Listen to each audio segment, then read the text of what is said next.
Big breakings ఒకేసారి ఒకే frame లో 4 big breakings back to back ఇప్పుడు చూద్దాం.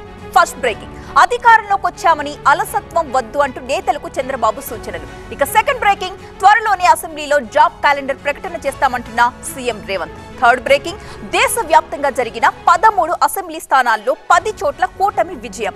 ఇక ఫోర్త్ బ్రేకింగ్, అంబానీ ఇంట కన్నుల పండుగ, రాధిక అనంతుల కళ్యాణం. ఈ బ్రేకింగ్స్ ని మరింత డీటెయిల్డ్ గా చూస్తే ఫస్ట్ బ్రేకింగ్ తీసుకుందాం. అధికారంలోకి వచ్చేసాం అన్న అలసత్వాన్ని వీడాలి అన్నారు చంద్రబాబు. నిత్యం ప్రజలకు అందుబాటులో ఉండాలని సూచించారు ఆయన. వైసీపీ చేసిన తప్పులు మనం చేయొద్దని నేతలకు సూచనలు ఇచ్చారు.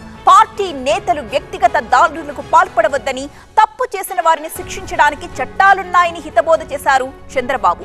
ఇక సెకండ్ బ్రేకింగ్, త్వరలోనే అసెంబ్లీలో జాబ్ క్యాలెండర్ ప్రకటన అని అన్నారు రేవంత్.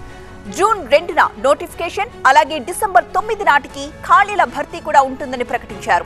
డ్రగ్స్ వల్ల యువత నిర్వీర్యమైపోతోందన్నారు. గంజాయి మత్తులో అసాంఘిక చర్యలకు పాల్పడుతున్నారని అన్నారు సీఎం. పోలీసులు విద్యా సంస్థల్ని సందర్శించాలని కోరారు.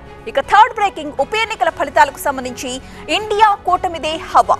దేశవ్యాప్తంగా 13 అసెంబ్లీ స్థానాల్లో 10 చోట్ల కూటమి గెలుపు. 2 స్థానాల్లో బీజేపీ గెలుపొందగా 1 చోట ఇండిపెండెంట్ గెలుపొందింది. ఇక ఫోర్త్ న్యూస్, కన్నుల పండుగ, రాధిక అనంతర కళ్యాణ వేడుక. వివాహానికి తారాలోకం మొత్తం దిగొచ్చింది. ముంబైలో ఎంతో ఘనంగా శుభ్ ఆశీర్వాద్ కార్యక్రమం జరిగింది. శుభ్ ఆశీర్వాద్ లో సంప్రదాయ దుస్తుల్లో సందడి చేస్తున్నారు అతిథులు.